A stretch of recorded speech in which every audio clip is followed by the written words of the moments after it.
episode of Moments of Experience is brought to you by Astra Wellbeing, a modern technology platform backed by the Massachusetts Hospital Association that helps healthcare organizations engage and retain their workforce by empowering patients, families, and peers to send real-time messages of positive support to staff. I've tried sending a message of appreciation through the platform myself. It's as easy as sending a text, and it can be implemented into organizations in less than 24 hours. Everyone has their own moment of extraordinary human experience, and with Astra Wellbeing, you can make sure that moment gets amplified. Come on, Mo. Good boy. Come on. Welcome to Moments of Experience, a podcast inspired by my faithful best friend, Mo, a 14-year-old beagle who gave us moments of hope, compassion, and love during a time of tragic loss and life-threatening family illness. I'm your host, Geoffrey Smith, and I invite you to join me for powerful, uplifting, and sometimes even challenging conversations with some of the world's leading innovators in employee, patient, caregiver, and human experience. Together, we dive into the meaningful moments that shape us, move us, and inspire us to pursue our purpose in life. I'm glad you chose to join us as we explore the big and small moments that bring meaning to our lives and connect us to our true calling. So welcome to a brand new episode of Moments of Experience, brought to you by my partner and sponsor, Astra Wellbeing. I'm so excited to talk to my guest today because although we have over 180 mutual connections on LinkedIn, for some reason we just recently found each other and have been talking. So I'm excited to have this conversation.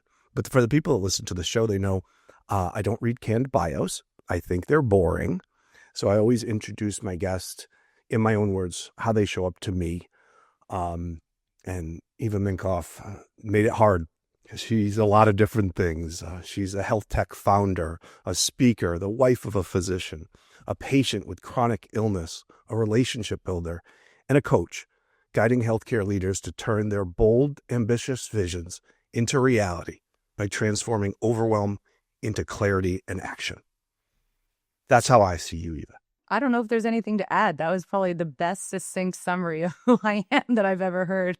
Okay, well, then I got it right. But we've spoken a few times, and I really appreciate your work. And that's one of the ways I start this program. It's really why I invite guests on, because I've learned something from them, and something's truly deeply resonated with me about your work and is synergistic to who I am as well. And the first thing I'll say is both of us found our purpose after seeing both sides of the clinical experience, right?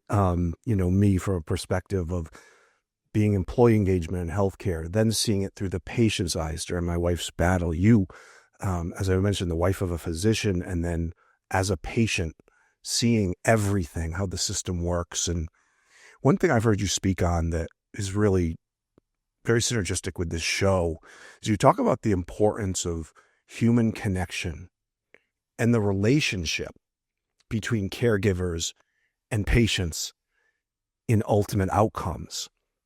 And it's so synergistic to the show. I mean, my partner and sponsor, Astra Wellbeing, amplifies that relationship by being able to recognize your caregiver quickly and easily.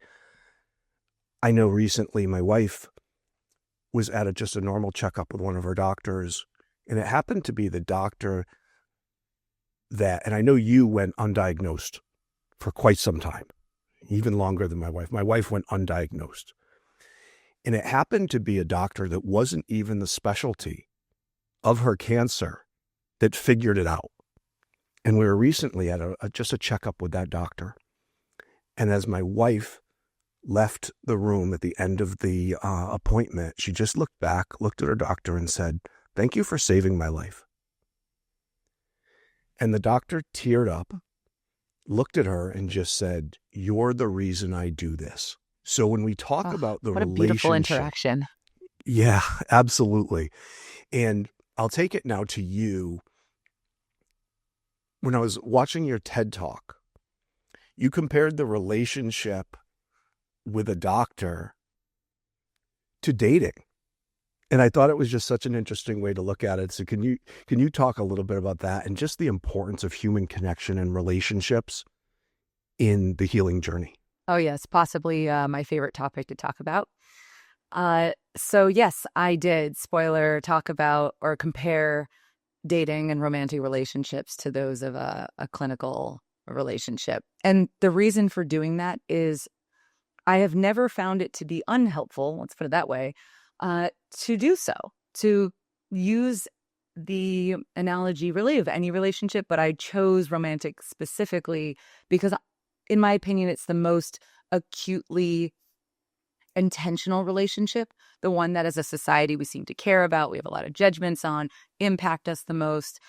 And so my philosophy has always been that at the end of the day, we're just two humans in this interaction. Sure, there are roles and there's expertise, absolutely. But underneath that, and fundamentally what we need to focus on is that we're both humans. And so I use dating specifically for that reason. I was like, okay, if we're going to pick two humans to use as a comparison, nothing better and more intense than romantic ones. Yeah, and we'll put a link to Eva's TED Talk in the show comments. But yeah, it was interesting. You opened it by saying, this person that you're going on a date and they looked great on paper. And a lot of times our doctors look really good on paper. But it might not always be there if there's not that human connection. So I truly appreciate it. And as I said, I encourage everyone to take a few minutes to listen to that. The second thing... I can make one little... Yeah. Oh, sorry. Go just ahead. one little addition to that. The paper element. And yes, I mentioned it was online dating. So there was actually like the equivalent of a paper of a person I was going on a date with, is also that it can take just a few seconds to connect with someone.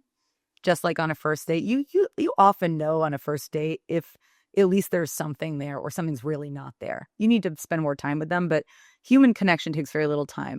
And it's similarly in a doctor-patient relationship. And that's another reason I use that comparison is because the first meeting is very intentional for both parties. And there's an opportunity to use it to your advantage. And I've heard you also speak on a relationship you had with a doctor earlier on in your life, and it's very similar to an experience I had. And I'll bring it back to great on paper. I was born without a muscle on one side of my cheek. And now that's not a big deal. But as a kid, it was really traumatic because you would be made fun of and you would, and all this stuff. So once a year, my mom took me to Park Avenue, New York, to the greatest plastic surgeon in the world. And he was going to fix this. And I knew each time I went there, I didn't want that person working on me because he was just, he was the best in the world. That everyone said that. But there was no human connection. And I remember the surgery had to be done at a certain stage of my growth. It had to be done when I was 12 years old. And I was 11 at this time. And he was talking about how he was going to take a muscle from my leg and to put it into my cheek during the surgery. And I was an athlete. And I got really scared, even at that young age. And I ended up going pretty far in athletics. But I remember I said, well, doctor, I'm a big athlete, taking it out of my leg. I'm just worried about that. And he just completely disregarded any concerns I had. And finally, I gave up and I just said, okay, just take it from wherever it will make me look normal. And this doctor looked at me for the first time. He made eye contact for the first time, looked at me and said, Jeff, no matter how good I am, you will never look normal again. And I just remember, it was one of the most traumatic moments of my childhood. And I remember just walking out of the room, looking at my mother and saying, let's go. And then I left and just said, that's how I was made. That guy's not putting a hand on me. And maybe not as traumatic, but can you talk about a time where you as a kid were working, were trying to be diagnosed by a doctor and they disregarded what was truly important to you? Because I've heard you speak on this about when you, as a dancer. Yes. Well, thank you, Jeff, first of all, for sharing that story. And yeah, I can absolutely see how that would be traumatic and, I mean, forever life altering. But also, it seems like it was perhaps empowering at the same time, or something empowering came from it. I don't want to assume. Well, I took control of something that was a very difficult. And as I said, as an adult, it never comes up. It's not a big deal. It's certainly not as visible as when I was younger. But yeah, there was a certain amount of that this was something that was so important in my life. And finally, I decided, based on that lack of human connection, at even 11 years old, I found it wasn't that important. If that human connection wasn't there, that doctor was not putting a hand on me. Yeah, so I would not say on a level, if we were to put on a level. However, I did have an interaction, as you alluded to, that I find similar in ways. So I was also 11, actually. Fun fact. And I'd been having pain in my right shoulder for several years at that point. I was told it mimicked that of a torn rotator cuff, but there was nothing there, right? And so I saw, this top doc in New York City, highly recommended by everyone, a pediatric, oh my goodness, what's the show he talked about? I'm forgetting the name. Orthopedist. Orthopedic surgeon. Thank you. Carpenter, by the way, is always the word that comes up in my mind, because in the medical community, they're known as carpenters. But anyway, so he gave me a pretty decent evaluation, unlike some doctors. However, I also made sure to speak up. I let him know what was going on in my life, and that was, I was a very serious ballet dancer even at 11. I think that's when it really started to take off. I mean, I was dancing 5 days a week, an hour to 3 hours every single day. And I mentioned this to him. And so his response was, well, why don't you just stop doing ballet? And it was just so nonchalant the way he delivered that. He's like, yeah, well, if you're in pain, I mean, sounds like you're probably overdoing it. Maybe you should just stop dancing. And my response to him was, well, maybe you should stop being a doctor. I'm very audacious. But the reason that was my response, which I'm not sure he gathered at the time, was, you just told me to stop being who I am. This is my life. And I assume being a doctor is your life, so you're telling me to stop doing what I love more than anything in this world. Was that a good suggestion? Possibly, but that's not really the point. I remember, again, being very intentional about what I shared with him, and it was disregarded, most likely because I was 11, and he's like, well, I don't have an answer, so you should probably just stop doing this thing. Yeah. Oh. I still, after multiple surgeries, including 2 torn rotator cuffs, I still get a Christmas card from my orthopedist because of all of my sports injuries over the years. Yeah, thank you for that. And it just shows, I thought that was a really good example of showing, talk about 2 things in this show. We talk about human connection a lot, and we talk about authentic presence. And when a doctor is authentically present in that relationship, he would have seen how important that was for you to have brought it up. The doctor would have seen how important it was to me to make sure I could continue to be an athlete. But the fact, and by the way, we both have had wonderful doctors, and I already shared one story about my wife's, but these were examples of just the relationship not being there.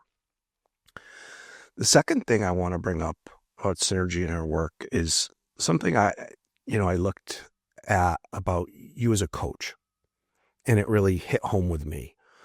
You developed what was called the Bold Key Framework, which is a methodology born from observing extraordinary leaders that master 3 essential connections. They master a connection to themselves, a connection to others, and a connection to their deeper purpose. On this show, we talk a lot about connection to purpose. And what's really interesting, when I have clinicians or nurses on, the stories they tell in their moment is not always their original connection to purpose. It's a reconnection to purpose after the broken in systems in healthcare kind of dragged it out of them from originally, because everyone gets into healing because they are empathetic, because they're compassionate, because they want to heal and do good in the world.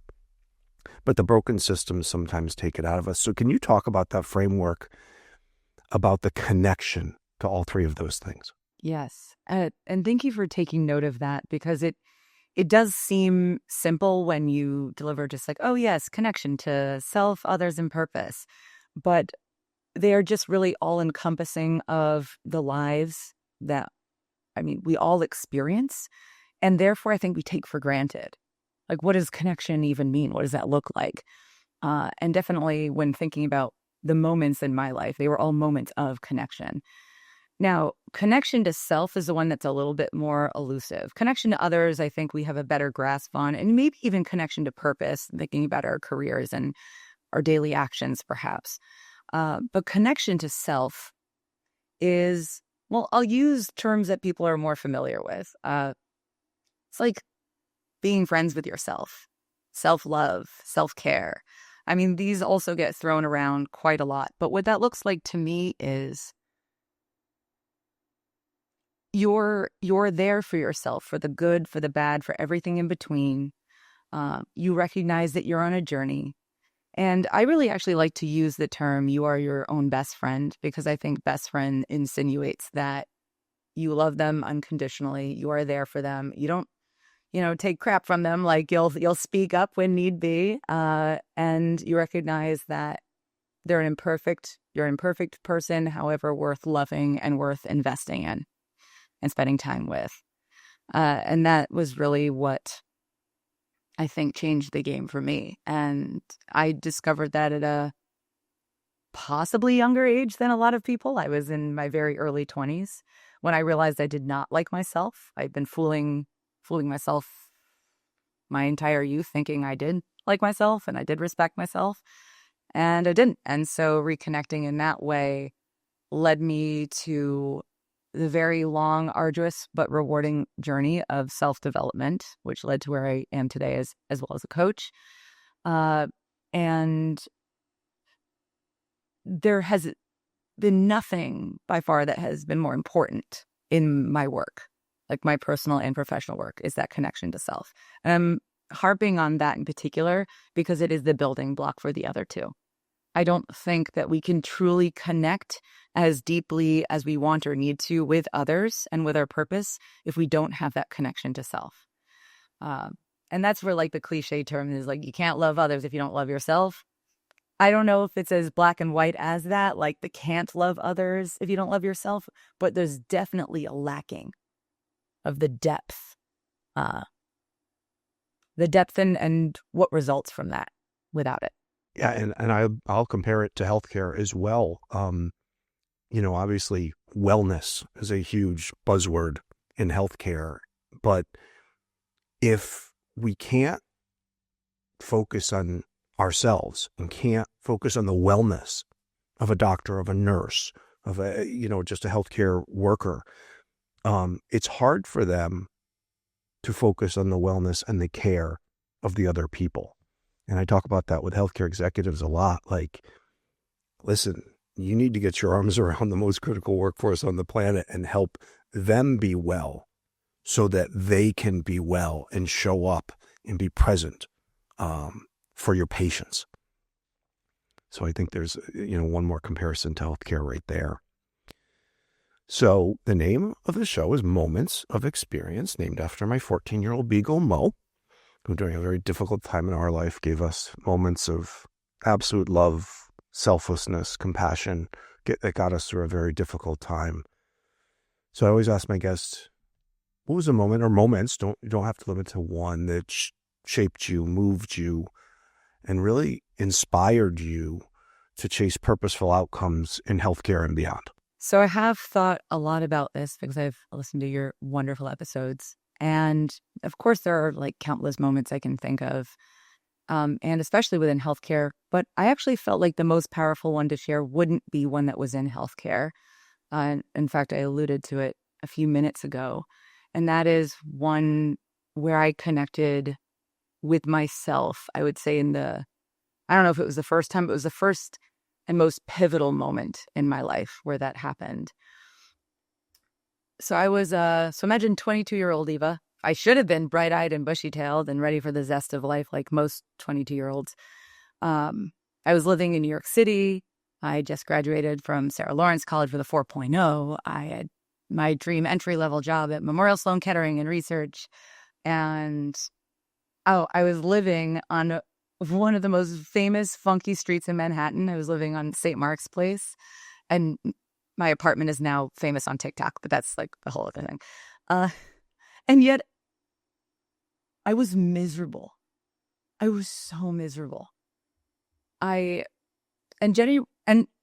anyone who knows me from my childhood and since that period of time knows that I'm someone who's full of joy. I'm full of energy. I'm full of light. I'm very happy to share. But at this point in my life, even though it looked fine from the outside, I was totally crushed inside. And I think the reason for this is important to share. About 2 years prior to that, I had broken up with a boyfriend of mine. And this boyfriend I thought was it. Love of my life, vividly imagined our future together. And what made it particularly horrible was that the breakup, the reason for the breakup was me. Despite the deep love I had for this person, I had issues with impulsivity my entire youth. And impulsivity can lead to a lot of hurt in a relationship. And it did. And for that reason, we ended it.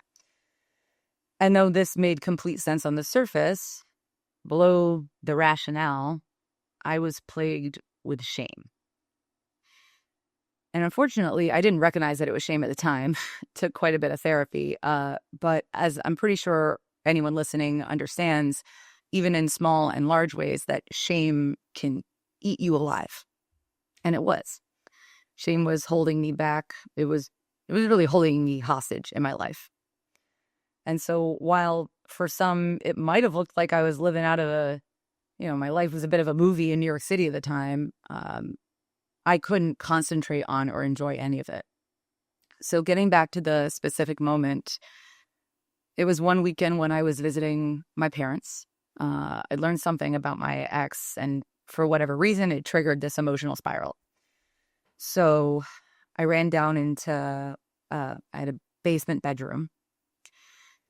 I crashed on the bed and I curled up into a ball. And I was just weeping. I remember my body feeling like it had no strength. If I was to ever know what it feels like right before you want to give up, that's what it felt like to me. Like I felt hopeless. And I studied neuropsychology, so I know that is not a good place to be in. And through those tears, through the weeping and the wailing, I'm not sure if there was anything in particular that led to this pivot, but all of a sudden, I felt like there was another presence in the room. Almost as if it was another me, but standing there with strength and love. And this other me, this presence, said, Eva, you do have another choice. And there is more for you. And in that moment, I heard that message and I felt it. Like I felt it in my body and I felt it in my mind. And so I let myself wrap up the weeping as I needed to. I took some deep breaths. And then I went upstairs into the living room where my mother was. And I said to her, I need to see a psychiatrist. So this definitely was my most vulnerable moment, but it was also my proudest moment because I decided to not just wallow in self-pity and shame, which I've been doing for a very long time at that point, but I actually recognized that I do have a purpose. I do have potential, and I am a good person who just did some not so good things, which is true for pretty much every human. Now, like I said, it did take me a very long time to where I am now, but that was the pivotal moment where it changed everything for me. because that was the moment that I decided I was worth it. I'd say that's the moment where I became my own best friend. And so the reason I'm sharing this and like its relation to healthcare and my work now is that during the last almost 15 years, as you said, like I've worked in pretty much every facet of healthcare, all sorts of research, media, marketing, administration, education, community, pretty much everything you could do aside from being a full-blown clinician, though I did marry one. I was working on my own personal growth all throughout that time, starting with a psychiatrist, getting diagnosed properly with an unspecified mood disorder, ironically, continuing with therapy, and then I found my way into coaching. I was coached by a master level, brilliant human of a coach for almost a decade, and then I became one myself. And during all of this exploration and healthcare and self-development, I finally found where the two met. And I don't know why it took me a long time. I thought there was, personal life and career life, but of course they're inextricably linked. And that is human connection. Human connection within healthcare is imperative, absolutely imperative. I can't believe it's ever questioned. I believe it's the solution to pretty much everything. If you want to ask me about even more details about that another time, happy to go on about it endlessly. But before we even get into how do we improve communication and connection, I believe that the key is we need to look inward first. I could not have done anything or everything that I've done and I definitely couldn't work with the leaders that I do unless I, even symbolically had sat next to myself in my weeping on my bed, stroked my arm essentially and said, "There's more for you." I learned how to be my own best friend. Doesn't mean I like everything about myself by any means. Not, maybe on a daily basis, but I'm friends with myself in the way that I said that I was earlier. And so I'm really doing that with my clients. And anyone that I have the capacity to impact in any way is showing them and empowering them to see themselves that way, to connect with themselves that way, and therefore be able to see others similarly, and harness all of that into their purpose so that they can be unstoppable and, in my opinion, have unprecedented impact. Yeah, you can't show up for others if you don't show up for yourself first. And we do spend a lot of time with ourselves. So it's a good practice to like yourself. So I appreciate that story and the vulnerability of it. I had a guest, Dr. Stephen Beeson. He said, we all have a choice how we show up in this world. We can have all the issues of a clinician, EHR, whatever, all the things that burn us out and all the things that make life difficult or our jobs difficult. But in the end, we all have the ability to show up in the way we want to be recognized. And I think, as you said, a lot of that really has to do with that relationship with yourself first. I can't be a great teammate if I'm not great to myself. I can't care for my patients if I'm not caring for myself. So I appreciate that story. Thank you. And just to add one little thing, I realize it's not just about liking and being friends with yourself, but with that comes awareness. So it's not just like, oh, I don't like that thing about myself, perhaps. It's, oh, this is a way that I show up that perhaps doesn't serve me or doesn't serve the people I'm around. And I think that is absolutely key in the connection with others as well as purpose. And recognize that others have their equivalent, right? There's a way that they show up that's coming from like possibly a place of I call it like survival, like that they've learned to defend themselves. That's going to lead to disconnection. And so if you're aware of yours, you have the ability to choose how you want to respond. And also if you're aware that other people have them, it's even better if you know exactly what those are, you can partner with them on that and respond accordingly. It's the self-awareness that you talked about is absolutely right. But also getting help and talking to other people and having that human connection. Because sometimes there is a disconnect between how we think we show up to our team and how maybe we do. So really that self-reflection, I remember a time I took a strengths assessment years ago. This was more than 15 years ago. And it came back with one of my strengths. And it said, and it was just completely opposite of the way I viewed myself. And I walked into my boss's office and I said, this assessment is crap. Okay, this was younger Jeff. This was, I was a little more, little different back then. As you said, this is all a journey for us of how we evolve to our purpose. And I said, look at what this says about me. And he looked at me and he laughed and he said, Jeff, that's exactly how you show up to your teammates. That's exactly what everyone comes to you for, to solve that problem. So that assessment is spot on.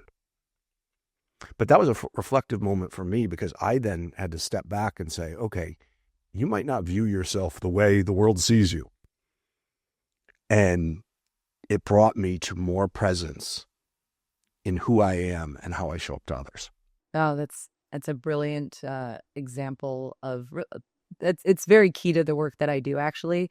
While I could talk endlessly with someone about what they think their strengths are, we always involve other people in their lives to reflect what they see, because for a lot of those people, either they weren't present to times I like to say messed up, or we look down on ourselves.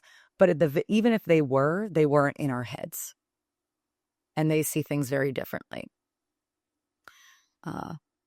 Yeah, so I think it's so important to note that how we see ourselves and how others see us are not necessarily the same. And what does that mean? Yeah, I've worked with I worked with one of the world's leading researchers on people, performance, team dynamic, engagement at work.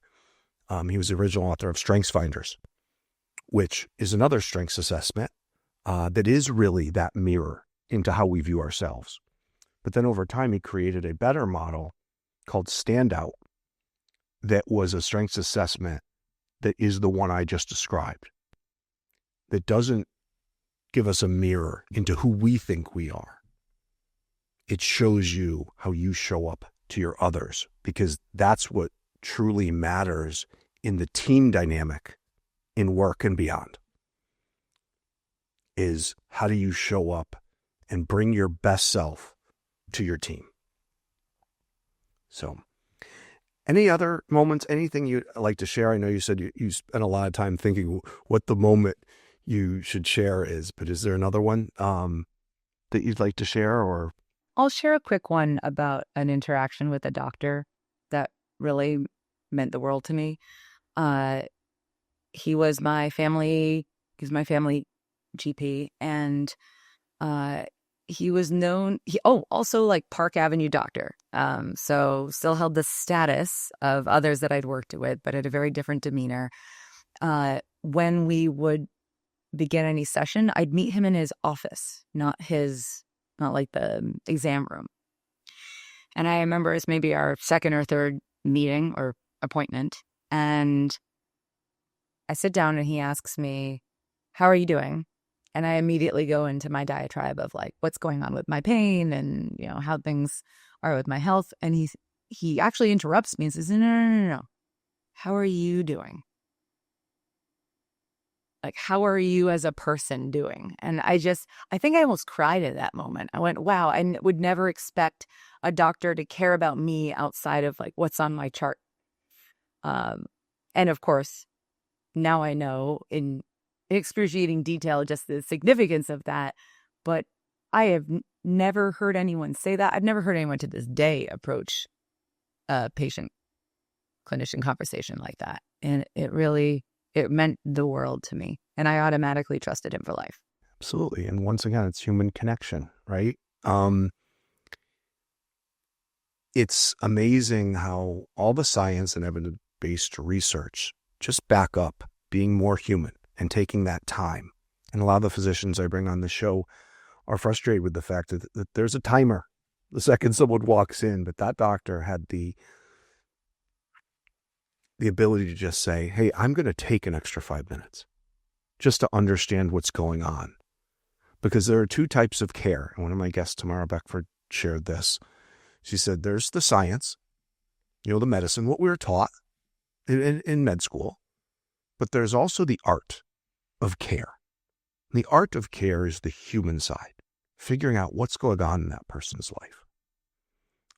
Because that might be part of what the problem is.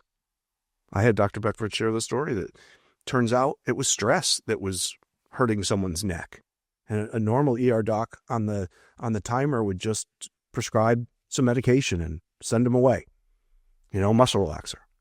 But she got to the bottom of how that patient was. And not was with the neck, just what they were dealing with in their life. And then the problem with their neck went away. So I appreciate that story. And once again, it comes back to human connection.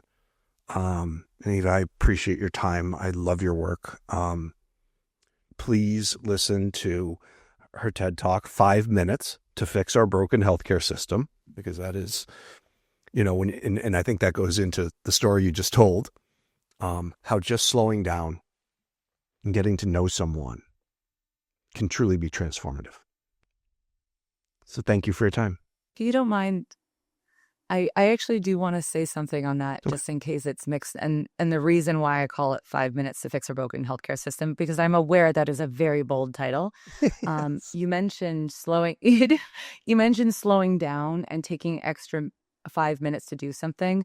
But actually, the message that I really want to drive home is that it doesn't necessarily take more time. In fact, there's a lot of research out there. And if you just, and you can ask a bunch of different doctors who've tried this, sometimes if you just let the patient talk, they will do all the work for you. If people share actually what's on their minds and what's bothering them holistically, not just what they think they should be telling the doctor, they'll almost always tell you everything you need to know.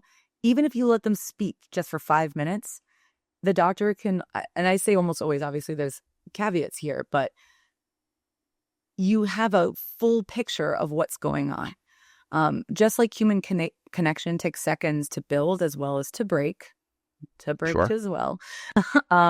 It doesn't take that long to get a really good snapshot of what's going on in someone's life. So while I would love it if we spent more time, believe me, that would be the best thing in the world if we could all spend more time with our doctors and with our patients. It's more about how you're approaching the conversation than how much time you have with the conversation. So thank you so much for being here. I truly enjoyed the conversation, and I look forward to continued collaboration with you. So thank you so much for joining me. Thank you so much, Jeff. It was really an honor to be on your show. Thank you for joining us on Moments of Experience. I hope today's conversation touched your heart and inspired you to reflect on the impactful moments in your own life. Remember, it's the seemingly small moments that often hold the most significant power to shape our lives and the lives of those around us. So keep your eyes open and do your best to be authentically present. If you enjoyed today's episode, please consider subscribing, leaving a review, or sharing it with someone who might benefit from our discussions. Until next time, I'm Geoffrey Smith, reminding you to cherish the moments that bring hope, connection, and purpose to your journey.